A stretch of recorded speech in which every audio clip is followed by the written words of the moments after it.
नमस्कार साथियों, हमारे YouTube चैनल में आपका स्वागत है। अपनी तैयारी को एक लेवल अप करने के लिए हमारे चैनल को सब्सक्राइब करें, बेल आइकन जरूर प्रेस करें जिससे सभी नोटिफिकेशंस आपको टाइम से मिलते रहें। समसामयिक घटना चक्र दृष्टि 2025, जिसमें 1 जुलाई 2024 से 25 जून 2025 तक का करंट अफेयर दिया हुआ है। वैज्ञानिक परिदृश्य के अंतर्गत आज हम अध्ययन करेंगे अद्यतन पर्यावरण विज्ञान का। चलिए शुरू करते हैं। अद्यतन पर्यावरण विज्ञान। भारत नए रामसर स्थल। वर्ष 1971 में ईरान के रामसर शहर में हस्ताक्षरित रामसर कन्वेंशन आर्द्रभूमियों के संरक्षण और उनके बुद्धिमानीपूर्ण उपयोग को बढ़ावा देने वाला एक अंतर्राष्ट्रीय समझौता है। इस कन्वेंशन में आज 168 संविदाकारी पक्ष यानी कि सदस्य देश हैं। भारत वर्ष 1982 में इस कन्वेंशन में शामिल हुआ था।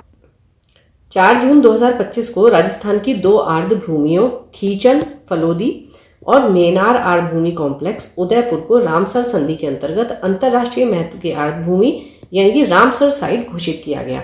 ध्यातव्य है कि इन 2 स्थलों को 19 फरवरी 2025 को रामसर स्थलों के रूप में सूचीबद्ध किया गया था। अब देश में रामसर स्थलों की कुल संख्या बढ़कर 91 हो गई है। भारत एशिया में प्रथम तथा कुल स्थलों की संख्या में विश्व में तीसरे स्थान पर है। United kingdom of great Britain एवं उत्तरी आयरलैंड के 176 और मैक्सिको के 144 स्थलों के बाद। इस घोषणा के बाद राजस्थान में अब कुल रामसर स्थलों की संख्या 4 हो गई। इससे पहले केवलादेव राष्ट्रीय उद्यान 1981 और सांभर झील 1990 को रामसर स्थल का दर्जा प्रदान किया गया था। राजस्थान के फलोदी जिले में स्थित खीचन आर्द्रभूमि उत्तरी थार रेगिस्तान में स्थित है। इसमें 2 जल निकाय, रात्रि नदी और विजय सागर तालाब, तटवर्ती आवास और झाड़ीदार भूमि शामिल है। यह रेगिस्तानी पारिस्थितिकी तंत्र सूखा प्रतिरोधी पौधों की प्रजातियों का समर्थन करता है, जो 150 से अधिक पक्षियों की प्रजातियों के लिए आवास प्रदान करते हैं। यह हजारों प्रवासी डेमोइसेल क्रेन के लिए प्रसिद्ध है। मेनार आर्द्रभूमि कॉम्प्लेक्स राजस्थान राज्य में उदयपुर जिले के मेनार गांव में स्थित स्थानीय जल निकायों के संरक्षण के प्रति सामुदायिक संवेदनशीलता का एक अनूठा उदाहरण है। मेनार गांव को उसके पक्षी प्रेम हेतु बर्ड विलेज यानी कि पक्षी ग्राम का उपनाम मिला हुआ है। वर्तमान में भारत के संदर्भ में तमिलनाडु 20 स्थल में रामसर स्थलों में संख्या सर्वाधिक है, यानी सबसे ज्यादा जो रामसर साइट्स हैं भारत में वो तमिलनाडु में है। इस दृष्टि से उत्तर प्रदेश 10 स्थल दूसरे स्थान पर है, सेकंड पोजीशन पर है उत्तर प्रदेश। आर्द्रभूमियों पर रामसर अभिसमय के अनुसार दलदली भूमि वाले क्षेत्र, जल भरण वाले इलाके, शुष्क प्रदेश इत्यादि को आर्द्रभूमि यानी कि वेटलैंड्स के रूप में परिभाषित किया गया है। प्राकृतिक अथवा कृत्रिम, स्थायी अथवा अस्थायी, पूर्णकालिक आर्द्र अथवा अल्पकालीन, स्थिर जल अथवा अस्थिर जल, मीठा या लवणीय जल, इन सभी प्रकार के जलों वाले स्थल आर्द्रभूमि के अंतर्गत आते हैं। साथ ही समुद्री जल के ऐसे क्षेत्र जिनकी गहराई कम, ज्वार यानी कि लो टाइड में 6 मीटर से अधिक नहीं जाती, वे भी आर्द्रभूमि के अंतर्गत आते हैं या आर्द्रभूमि कहलाते हैं। भारत में स्थित रामसर स्थल कुल 91 हैं। तो अब हम देखेंगे कि किस किस राज्य में कौन कौन से स्थल हैं। ठीक है, तो राज्य या केंद्र शासित प्रदेश यहाँ आएगा, फिर स्थल का नाम आएगा, फिर सूची में शामिल होने की तिथि और क्षेत्रफल आप देखते जाइएगा। हम यहाँ पर शामिल होने की तिथि तक पॉइंट आउट करेंगे। इस सूची में स्थल इस हिसाब से दिए हुए हैं ज्यादा से कम में। जैसे तमिलनाडु में 20 सबसे ज्यादा है, तो सबसे पहले तमिलनाडु के दिए हुए हैं, फिर उत्तर प्रदेश के दिए हुए हैं। इसी हिसाब से और राज्यों के दिए हुए हैं जो भी हमारी रामसर साइट्स हैं, उसी हिसाब से करेंगे। तो सबसे पहले बात करते हैं तमिलनाडु में पॉइंट कैलिमियर वन्यजीव और पक्षी अभयारण्य 19/8/2002 को ये शामिल हुआ। कुंथून कुलम पक्षी अभयारण्य 8/11/2021, चित्रांगुंडी पक्षी अभयारण्य 8/11/2021, करी पक्षी अभयारण्य 8/4/2022, पिचपरम मैंग्रोव 8/4/2022 को, पल्ली करनई मार्श रिजर्व फॉरेस्ट 8/4/2022 को, मन्नार की खाड़ी समुद्री जीव मंडल रिजर्व 8/4/2022 को, वेम्बनूर वेटलैंड कॉम्प्लेक्स 8/4/2022 को, वेल्लोर पक्षी अभयारण्य ये भी 8/4/2022 को, उदयामार्थन दापुरम 8/4/2022 को, वेदांथंगल पक्षी अभयारण्य ये भी 8/4/2022, सुचिंद्रम थेरूर वेटलैंड कॉम्प्लेक्स 8/4/2022, वुडुवूर पक्षी अभयारण्य 8/4/2022, कांजीरम कुलम पक्षी अभयारण्य 8/4/2022। तो केवल 8/4/2022 यानी कि 8 अप्रैल 2022 को ही 11 वेटलैंड्स तमिलनाडु के जो हैं वो इस रामसर स्थल सूची में जोड़े गए थे। नेक्स्ट है कराईवेट्टी पक्षी अभयारण्य 24/5/2023, लॉन्गवुड शोला रिजर्व वन 24/5/2023, नंजरायण पक्षी अभयारण्य 16/1/2024, काजूवेली पक्षी अभयारण्य 16/1/2024, सक्करा कोट्टेई पक्षी अभयारण्य 15/7/2024 और थेरथंगल पक्षी अभयारण्य 15/7/2024। तो 16 जनवरी 2024 को 2 जोड़े गए और फिर 15 जुलाई को 2 जोड़े गए। दूसरे स्थान पर है उत्तर प्रदेश। बात करते हैं उत्तर प्रदेश के जो स्थल हैं उनकी। ऊपरी गंगा नदी 8/11/2005। ठीक है, तमिलनाडु को जो सबसे पहले जोड़ा गया था वो 19/8/2002 को जोड़ा गया था। उसके साथ और भी राज्यों में से कुछ स्थल हैं जो 2002 में जोड़े गए थे 19 तारीख को, 19/8/2002 को। ठीक है, लेकिन उत्तर प्रदेश का जो सबसे पहला वेटलैंड जोड़ा गया है इस सूची में तो वो है ऊपरी गंगा नदी और ये 2005 में जोड़ा गया। नेक्स्ट है नवाबगंज पक्षी अभयारण्य 19/9/2019, पार्वती अर्गा पक्षी अभयारण्य 2/12/2019, समन पक्षी अभयारण्य 2/12/2019, समसपुर पक्षी अभयारण्य 3/10/2019, सांडी पक्षी अभयारण्य 26/9/2019, सरसई नवर झील 19/9/2019, सूर सरोवर 21/8/2020, हैदरपुर आर्द्रभूमि 13/4/2021, फिर बखीरा वन्यजीव अभयारण्य 29/6/2021। उत्तर प्रदेश के बाद पंजाब और हम आगे बात करेंगे उड़ीसा की। इन दोनों में 6 स्थल हैं। ठीक है, तो पहले पंजाब देख लेते हैं। हरिके झील 23/3/1990, कांजली 22 जनवरी 2002, रोपड़ 22/1/2002, ब्यास संरक्षण रिजर्व 26/9/2019, केशवपुर मियानी सामुदायिक रिजर्व 26/9/2019, नांगल वन्यजीव अभयारण्य 26/9/2019। उड़ीसा में भी 6 स्थल हैं। चिल्का झील 1/10/1981, भीतरकनिका मैनग्रोव 19/8/2002, सतकोसिया गॉर्ज 12/10/2021, तंपारा झील 12/10/2021, हीराकुंड जलाशय 12/10/2021, अंशुपा झील 12/10/2021। तो 12/10/2021 को इसके 4 स्थलों को शामिल किया गया। चौथे नंबर पर हैं आपके जम्मू कश्मीर और मध्य प्रदेश। इन दोनों में 5 स्थल हैं, देख लेते हैं। वुलर झील 23/3/1990, सुरिनसर मानसर झील 8/11/2005, होकेरा आर्द्रभूमि 8/11/2005, हाईगम आर्द्रभूमि संरक्षण रिजर्व 8/6/2022, शालबुग आर्द्रभूमि संरक्षण रिजर्व 8/6/2022। मध्य प्रदेश में भी 5 स्थल हैं। भोज आर्द्रभूमि 19/8/2002, सिरपुर आर्द्रभूमि 7 जनवरी 2022, साख्य सागर 7/1/2022, यशवंत सागर 7/1/2022, तवा जलाशय 8/1/2024। तो अच्छा, आर्द्रभूमि में से आपका क्वेश्चन जो है वो 2 तरीके से आता है। एक तो ये मिलान करने के लिए आ जाता है या फिर इनमें से कौन सा सही है या नहीं है कि ये किस स्टेट में है। ठीक है, और एक आपका क्रोनोलॉजिकली लगाने के लिए भी आ जाता है कि पहले किसको शामिल किया गया था और बाद में किसको शामिल किया गया था। क्योंकि रिसेंटली ये ऐड किए गए हैं तो इसमें से क्वेश्चन आना बनता है। चलिए, नेक्स्ट है कर्नाटक में 4 है। इसी तरीके से गुजरात और राजस्थान में भी 4 हैं। रंगनाथिट्टू पक्षी अभयारण्य 15/2/2022, अंक समुद्र पक्षी संरक्षण रिजर्व 10/3/2023, अघनाशिनी एस्चुरी 14/2/2023, मगधी केरे संरक्षण रिजर्व 14/2/2023। गुजरात में भी 4, नल सरोवर 24/9/2012, वधवाना आर्द्रभूमि 5/4/2021, थोल झील वन्यजीव अभयारण्य 5/4/2021, खिजड़िया वन्यजीव अभयारण्य 13/4/2021।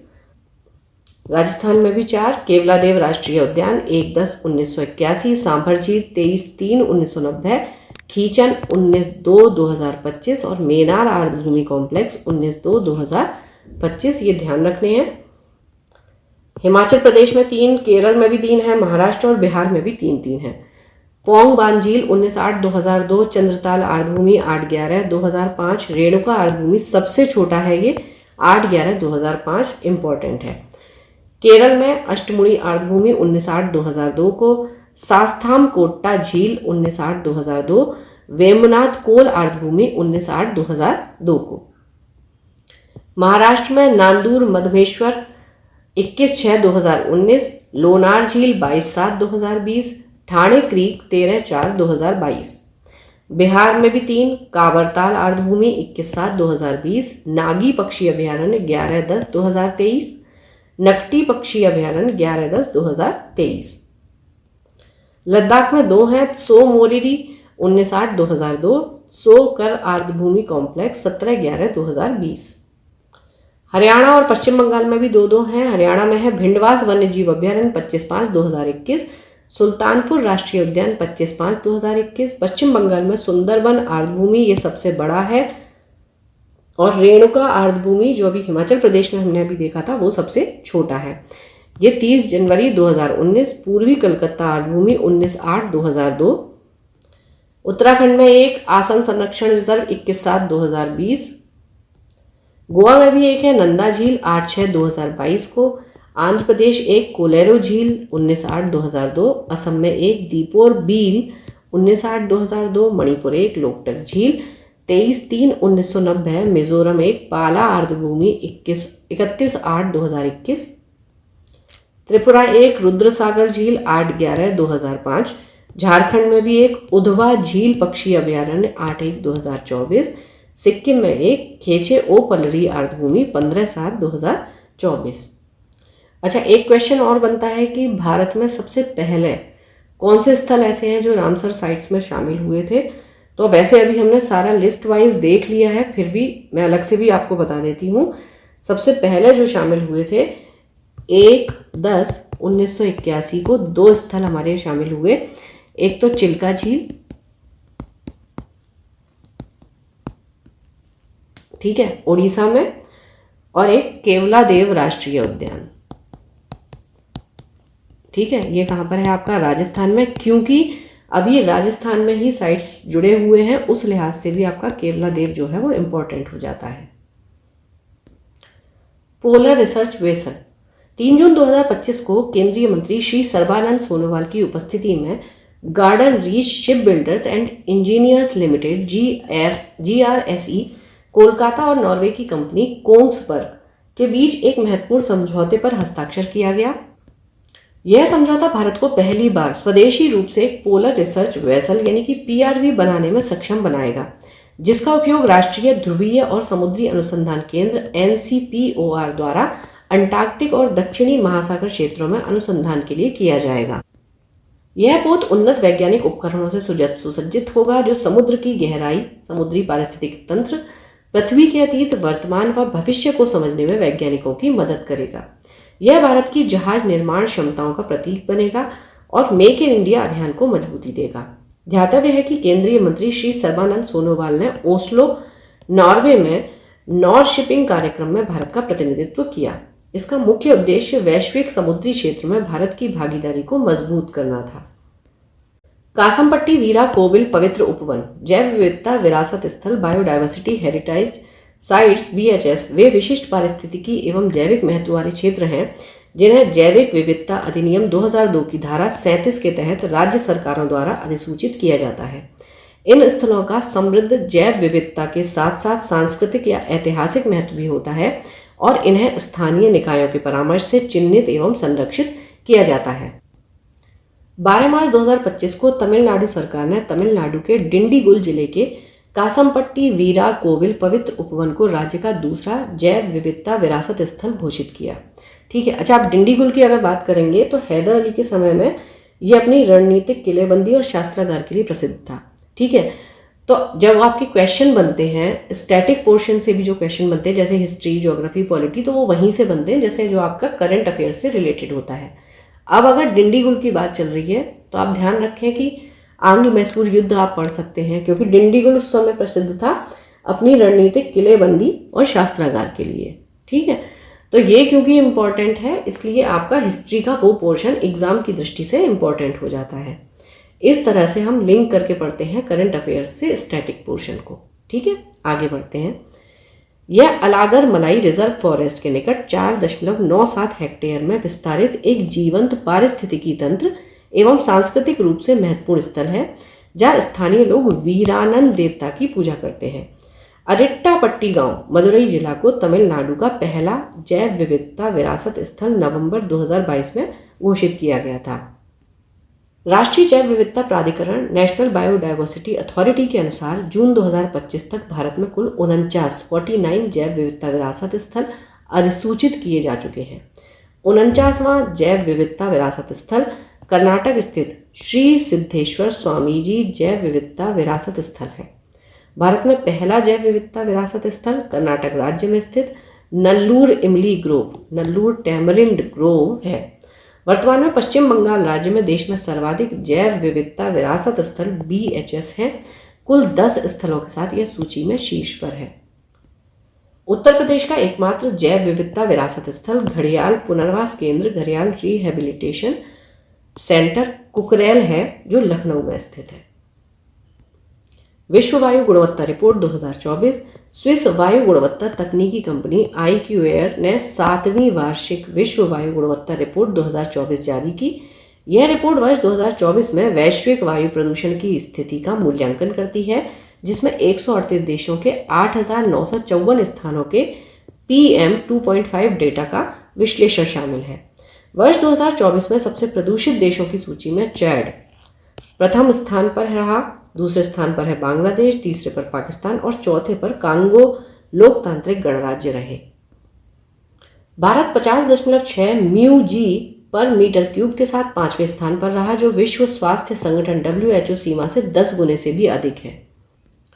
WAQR 2024 सर्वाधिक प्रदूषित शीर्ष 5 देश या क्षेत्र, ठीक है, रैंक है, ये देश और क्षेत्र है, और ये PM 2.5 की वार्षिक औसत सांद्रता की दी हुई है μg पर मीटर क्यूब में। तो पहले पर है चाड, दूसरे पर बांग्लादेश, तीसरे पर पाकिस्तान, चौथे पर कांगो लोकतांत्रिक गणराज्य और 5वें पर है भारत। WAQR 2024 के अनुसार वर्ष 2024 में विश्व के 12 देशों ने PM 2.5 के संदर्भ में WHO के वार्षिक दिशा निर्देश मान एनुअल गाइडलाइन वैल्यू अर्थात 5 μg पर मीटर क्यूब या उससे कम को प्राप्त करने में सफलता प्राप्त की है। ये देश मुख्य रूप से लैटिन अमेरिका, कैरेबियन तथा ओशिनिया क्षेत्र में है। क्षेत्रीय विश्लेषण में ओशिनिया सबसे स्वच्छ क्षेत्र रहा। अच्छा, ओशिनिया में जैसे आपके आ जाते हैं ऑस्ट्रेलिया हो गया, Fiji, Kiribati, Marshall island, Micronesia, New Zealand, Palau, Papua New Guinea, ये सारी जो कंट्रीज हैं ये आपके ओशिनिया में आती हैं, जहां वर्ष 2024 में 57% WHO मानक के भीतर थे। हालांकि वर्ष 2024 में रिपोर्ट में शामिल 17% शहर WHO के वार्षिक PM 2.5 दिशा निर्देश स्तर को पूर्ण करते हैं, जो वर्ष 2023 में 9% से अधिक है। दुनिया के 20 में से 13 सबसे प्रदूषित शहर जो हैं वो भारत में हैं। भारत में मेघालय का बर्नीहाट 128.2 μg पर मीटर क्यूब वार्षिक PM 2.5 के साथ विश्व का सबसे प्रदूषित शहर दर्ज हुआ है। ये आपको ध्यान रखना है, इंपॉर्टेंट है। देश के बाद अब बात करते हैं WAQR 2024 विश्व के सबसे प्रदूषित शहर की। यहाँ रैंक हो गई, शहर हो गई, देश हो गया। पहले पर हो गया बर्नीहाट, जिसकी भी बात की थी हमने, भारत में है। दिल्ली भी भारत में है दूसरे पर। तीसरे पर कारागांदा, ये कजाकिस्तान में है। चौथे पर मुल्लनपुर, ये भी भारत में है। तो ये आपका जो मुल्लनपुर पड़ता है ये कहाँ पड़ता है? पंजाब में, मोहाली डिस्ट्रिक्ट में। 5वें पर है लाहौर, पाकिस्तान। भारत की राजधानी नई दिल्ली दुनिया की दूसरी सर्वाधिक प्रदूषित राजधानी बनी है। 2024 में लगभग 91.6 μg पर मीटर क्यूब वार्षिक PM 2.5। शीर्ष 10 प्रदूषित वैश्विक शहरों में से 6 जो हैं वो भारत में हैं। WAQR 2024 विश्व के सर्वाधिक प्रदूषित राजधानी शहर, जो शीर्ष 3 है, अब ये राजधानियों की बात हो रही है। पहले पर है एनदजामेना, ये चैड की है। दूसरे पर नई दिल्ली, भारत की, और तीसरे पर है ढाका, बांग्लादेश। विश्व के 100 सर्वाधिक प्रदूषित स्थानों में से जो 74 हैं, 74 भारत में है। मायाग्यूज, प्यूर्टोरिको वर्ष 2024 का सर्वाधिक स्वच्छ महानगरीय क्षेत्र था। इस क्षेत्र की औसत वार्षिक PM 2.5 सांद्रता 1.1 μg पर मीटर क्यूब थी। विश्व वायु गुणवत्ता रिपोर्ट 2024 के निष्कर्ष दर्शाते हैं कि वायु प्रदूषण एक वैश्विक स्वास्थ्य आपातकाल बना हुआ है। नई दिल्ली और एनदजामेना को लेकर विरोधाभासी जानकारी सामने आई है। उदाहरण के लिए एक सारांश में कहा गया कि नई दिल्ली विश्व की सबसे प्रदूषित राजधानी बनी हुई है, जिसका औसत PM 2.5 स्तर 91.8 μg पर मीटर क्यूब है। लेकिन वास्तविक तालिका के अनुसार 91.8 μg पर मीटर क्यूब का स्तर चैड की राजधानी एन-दज़ामेना में दर्ज हुआ, जबकि नई दिल्ली का औसत 91.6 म्यूजी पर मीटर क्यूब रहा। अतः आधिकारिक रैंकिंग में नई दिल्ली नहीं है, बल्कि चैड की राजधानी प्रथम स्थान पर है। नई दिल्ली वास्तव में दुनिया की दूसरी सबसे प्रदूषित राजधानी है। हालांकि अंतर बहुत कम है, केवल 0.2 म्यूजी पर मीटर क्यूब का। इसका 91.6 है और इसका 91.8 है। Particulate matter. पार्टिकुलेट मैटर यानी कि पीएम से तात्पर्य सांस लेने योग्य कणों से, इनहेलेबल पार्टिकल से है। पार्टिकुलेट मैटर के प्रमुख घटकों में sulphates, nitrates, ammonia, sodium chloride, black carbon, खनिज धूल यानी कि मिनरल डस्ट और जल शामिल है। विनियामक ढांचे और स्वास्थ्य के लिए प्रासंगिक होने की दृष्टि से सबसे आम पार्टिकुलेट मैटर में PM 2.5 और PM 10 शामिल है। PM 2.5 माइक्रोमीटर और उससे कम वायु गतिकीय व्यास वाले कण होते हैं। PM 2.5 को फाइन पार्टिकुलेट मैटर के नाम से भी संदर्भित किया जाता है। PM 10 माइक्रोमीटर और उससे कम वायु गतिकीय व्यास वाले कण होते हैं।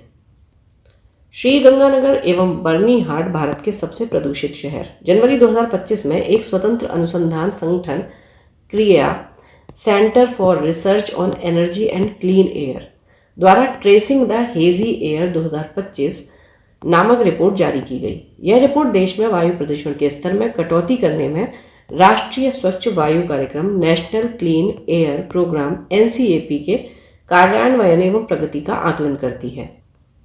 इस रिपोर्ट में वर्ष 2024 में 80% या उससे अधिक PM 10 आंकड़े वाले भारत के 253 शहरों में से 206 शहर PM 10 के लिए राष्ट्रीय परिवेशी वायु गुणवत्ता मानक NAAQS को पार कर गए, जबकि 47 शहरों ने मानक को पूरा किया। इस रिपोर्ट के अनुसार PM 10 स्तरों के संदर्भ में श्रीगंगानगर राजस्थान वर्ष 2024 में भारत का सर्वाधिक प्रदूषित शहर है। अच्छा, जो श्रीगंगानगर है ये राजस्थान का अन्न का कटोरा या खाद्य टोकरी भी कहा जाता है। श्रीगंगानगर में PM 10 की वार्षिक औसत सांद्रता एनुअल एवरेज कंसंट्रेशन 236 म्यूजी पर मीटर क्यूब दर्ज की गई। इसके बाद उत्तर प्रदेश का ग्रेटर नोएडा 226 म्यूजी पर मीटर क्यूब का स्थान है। भारत के शीर्ष 3 प्रदूषित शहर 2024, पहले पर है श्रीगंगानगर राजस्थान, दूसरे पर ग्रेटर नोएडा उत्तर प्रदेश और तीसरे पर दिल्ली। इस रिपोर्ट में 80% या उससे अधिक PM 2.5 आंकड़े वाले 256 शहरों में से 150 शहर PM 2.5 के लिए राष्ट्रीय परिवेशी वायु गुणवत्ता मानक NAAQS के लक्ष्य को पार कर गए, जबकि 106 शहर मानक पर खरे उतरे। PM 2.5 सांद्रताओं के संदर्भ में बर्नीहाट मेघालय वर्ष 2024 में भारत का सर्वाधिक प्रदूषित शहर है। बर्नीहाट में PM 2.5 की वार्षिक औसत सांद्रता 126 म्यूजी पर मीटर क्यूब दर्ज की गई। इसके बाद दिल्ली 105 तथा गुरुग्राम हरियाणा 91 म्यूजी पर मीटर क्यूब का स्थान रहा। तो भारत के शीर्ष 3 प्रदूषित शहर 2024 अब PM 2.5 सांद्रताओं के आधार पर, पिछले जो हमने देखे थे वो PM 10 सांद्रता के आधार पर देखे थे। तो इसमें पहले पर है बर्नीहाट, दूसरे पर दिल्ली और तीसरे पर गुरुग्राम। मैनग्रोव स्थल गुनेरी। गुजरात सरकार ने कच्छ जिले के लखपत तालुका स्थित गुनेरी गांव के अंतर्देशीय मैनग्रोव वन क्षेत्र को जनवरी 2025 में राज्य का पहला जैव विविधता विरासत स्थल बायोडायवर्सिटी हेरिटेज साइट घोषित किया। अंतर्देशीय मैनग्रोव स्थल गुनेरी गुजरात के कच्छ जिले के गुनेरी गांव तालुका लखपत में अवस्थित है। यह क्षेत्र लगभग 32.78 हेक्टेयर में फैला हुआ है। मैनग्रोव वन गुनेरी अरब सागर से करीब 45 किलोमीटर दूर तथा कोरी क्रीक से लगभग 4 किलोमीटर अंदर स्थित है। गुनेरी का मैनग्रोव वन एक अंतर्देशीय यानी कि इनलैंड मैनग्रोव पारिस्थितिकीय तंत्र है जो समुद्री ज्वार भाटा के प्रभाव से पूर्णतः मुक्त है। अंतर्देशीय मैनग्रोव विश्व में अत्यंत विरल हैं। अब तक विश्व भर में ऐसे केवल मुट्ठी भर लगभग 8 स्थल ही ज्ञात हैं। भारत का 58वां बाघ अभयारण्य। भारत ने वर्ष 1973 में प्रोजेक्ट टाइगर की शुरुआत के साथ मात्र 9 बाघ अभयारण्यों से अपने सफर की शुरुआत की थी। 5 दशक बाद आज देश में 58 टाइगर रिजर्व हो चुके हैं। माधव राष्ट्रीय उद्यान शिवपुरी मध्य प्रदेश को 7 मार्च 2025 को देश के 58वें टाइगर रिजर्व के रूप में अधिसूचित किया गया है। ध्यातव्य है कि बाघ अभयारण्य का गठन राष्ट्रीय बाघ संरक्षण प्राधिकरण NTCA की सलाह पर वन्य जीव संरक्षण अधिनियम 1972 यथा संशोधित 2006 की धारा 38(वी) द्वारा प्रदत्त शक्तियों के माध्यम से किया जाता है। यह मध्य प्रदेश का भी 9वां बाघ अभयारण्य है, जिसके जुड़ने से मध्य प्रदेश के टाइगर रिजर्व की संख्या सभी राज्यों में सर्वोच्च हो गई है। इस अभयारण्य का कोर क्षेत्र लगभग 375.233 वर्ग किलोमीटर तथा बफर लगभग 1276.154 वर्ग किलोमीटर है, जो मिलाकर लगभग 1651.387 वर्ग किलोमीटर क्षेत्र को आवृत करता है। यह क्षेत्र ग्वालियर चंबल अंचल में स्थित है और बाघों के आवास व विचरण के लिए उपयुक्त भौगोलिक विविधता रखता है। माधव बाघ अभयारण्य से ठीक पूर्व केंद्र सरकार ने दिसंबर 2024 में मध्य प्रदेश के रातापानी वन्यजीव अभयारण्य को देश के 57वें टाइगर रिजर्व के रूप में मंजूरी दी थी। मध्य प्रदेश में स्थित बाघ अभयारण्य कुल 9, ठीक है। नाम बाघ अभयारण्य के रूप में अधिसूचित होने का वर्ष, कुल वर्ग किलोमीटर में क्षेत्र। पहले पर है कान्हा बाघ अभयारण्य 2007 में, पेंच बाघ अभयारण्य 2007 में, बांधवगढ़ बाघ अभयारण्य 2007, पन्ना बाघ अभयारण्य 2007, सतपुड़ा बाघ अभयारण्य 2007, संजय धुबरी बाघ अभयारण्य 2011 में, वीरांगना दुर्गावती बाघ अभयारण्य 2023, रातापानी बाघ अभयारण्य 2024 में और माधव बाघ अभयारण्य 2025। और इसमें क्षेत्र के हिसाब से बात करेंगे तो सबसे विस्तृत जो है क्षेत्र वर्ग किलोमीटर में वो है वीरांगना दुर्गावती बाघ अभयारण्य 2339.12 वर्ग किलोमीटर। ज्ञातव्य है कि 18 नवंबर 2024 को केंद्रीय पर्यावरण, वन और जलवायु परिवर्तन मंत्री श्री भूपेंद्र यादव द्वारा की गई घोषणा के अनुसार गुरु घासीदास तमोर पिंगला बाघ अभयारण्य को देश के 56वें बाघ अभयारण्य यानी कि टाइगर रिजर्व के रूप में अधिसूचित किया गया है। यह बाघ अभयारण्य छत्तीसगढ़ में स्थित है और यह छत्तीसगढ़ का चौथा बाघ अभयारण्य है। छत्तीसगढ़ में स्थित बाघ अभयारण्य कुल 4 हैं, ठीक है। पहला है इंद्रावती बाघ अभयारण्य, 2009 में इसको अधिसूचित किया गया। फिर है उदंती सीता नदी बाघ अभयारण्य 2009 में, अचानक मार बाघ अभयारण्य ये भी 2009, गुरु घासीदास तमोर पिंगला बाघ अभयारण्य 2024 में और क्षेत्र के हिसाब से अगर आप देखेंगे तो यही सबसे विस्तृत है 2829। गुरु घासीदास तमोर पिंगला बाघ अभयारण्य का विस्तार छत्तीसगढ़ के मनेन्द्रगढ़, चिरमरी, भरतपुर, कोरिया, सूरजपुर और बलरामपुर रामानुजगंज जिलों में है। यह बाघ अभयारण्य 2829.38 वर्ग किलोमीटर के कुल क्षेत्र में विस्तृत है, जिसमें 2049.2 वर्ग किलोमीटर का कोर क्रिटिकल बाघ आवास और 780.15 वर्ग किलोमीटर का बफर क्षेत्र शामिल है। इसके कोर क्रिटिकल क्षेत्र में गुरु घासीदास राष्ट्रीय उद्यान और तमोर पिंगला वन्यजीव अभयारण्य शामिल है। इंदौर एवं उदयपुर आर्द्रभूमि प्रमाणित शहरों की सूची में शामिल। आर्द्रभूमियों पर अभिसमय की स्थायी समिति की 64वीं बैठक the 64th meeting of the standing committee of the convention of wetlands का आयोजन 20 से 24 जनवरी 2025 के मध्य ग्लैंड, स्विट्जरलैंड में संपन्न हुआ। ठीक है, तो ये क्वेश्चन भी इंपॉर्टेंट होता है कि कहाँ पर इसकी 64वीं बैठक हुई थी। इस बैठक के दौरान 24 जनवरी 2025 को आर्द्रभूमि शहर प्रमाणन योजना में 31 नए शहरों को शामिल किए जाने की घोषणा की गई। इस प्रकार अब तक 27 देशों के 74 शहरों को आर्द्रभूमि शहर प्रमाणन योजना के अंतर्गत शामिल किया जा चुका है। इस योजना में शामिल 31 नए शहरों में Nagoya Japan, Poznan Poland, Victoria Falls Zimbabwe और चीन के फुजाऊ हांगझाऊ आदि प्रमुख हैं। भारतीय परिप्रेक्ष्य की बात करें तो जनवरी 2025 में आर्द्रभूमि शहर प्रमाणन योजना के अंतर्गत विश्व के 31 नए आर्द्रभूमि प्रमाणित शहरों की सूची में इंदौर मध्य प्रदेश और उदयपुर राजस्थान को भी शामिल किया गया है। इंदौर और उदयपुर आर्द्रभूमि प्रमाणित शहरों यानी कि वेटलैंड एक्रेडिटेड सिटीज की वैश्विक सूची में शामिल होने वाले पहले 2 भारतीय शहर हैं। उपयुक्त दोनों शहरों के अतिरिक्त भारत ने भोपाल को भी इस प्रतिष्ठित सूची में शामिल किए जाने हेतु नामित यानी कि नॉमिनेटेड किया था। हालांकि भोपाल आर्द्रभूमि प्रमाणित शहर का दर्जा प्राप्त करने में असफल रहा। इंदौर भारत का सबसे स्वच्छ शहर है। इस शहर में स्थित सिरपुर झील यानी कि सिरपुर लेक एक रामसर स्थल है। उदयपुर राजस्थान में स्थित यह शहर 5 प्रमुख आर्द्रभूमियों से घिरा हुआ है जो निम्नवत है: पिछोला, फतेह सागर, रंग सागर, स्वरूप सागर और दूध तलाई। विश्व आर्द्रभूमि दिवस 2025 प्रतिवर्ष 2 फरवरी को विश्व आर्द्रभूमि दिवस वर्ल्ड वेटलैंड्स डे के रूप में मनाया जाता है। विश्व आर्द्रभूमि दिवस 2025 का केंद्रीय विषय यानी कि जो थीम थी वो था हमारे साझा भविष्य के लिए आर्द्रभूमियों का संरक्षण, protecting wetlands for our common future. Bharat में केंद्रीय पर्यावरण, वन एवं जलवायु परिवर्तन मंत्रालय ने विश्व आर्द्रभूमि दिवस 2025 समारोह का आयोजन पार्वती अर्गा पक्षी अभयारण्य में किया था। यह अभयारण्य गोंडा, उत्तर प्रदेश में स्थित है। भारत में चिड़ियाघर का पहला बायो बैंक। फरवरी 2025 में भारत में पहली बार किसी चिड़ियाघर में बायो बैंक की स्थापना की गई है। यह सुविधा पश्चिम बंगाल के Padmaja Naidu Himalayan zoological park, Darjeeling चिड़ियाघर में प्रारंभ की गई है। इस बायो बैंक की स्थापना विज्ञान और प्रौद्योगिकी मंत्रालय के तहत centre for cellular and molecular biology CCMB Hyderabad की साझेदारी में की गई है। इसका उद्देश्य लुप्तप्राय प्रजातियों के जंतुओं की कोशिकाओं और ऊतकों यानी कि टिश्यूज के नमूनों को संरक्षित करना है। क्या होता है बायो बैंक? इसके तहत लुप्तप्राय जानवरों के कोशिकीय और ऊतक नमूनों को इकट्ठा कर सुरक्षित रखा जाता है। इस सुविधा में मृत जानवरों की प्रजनन कोशिकाएं यानी कि रिप्रोडक्टिव सेल्स भी संरक्षित की जाती हैं।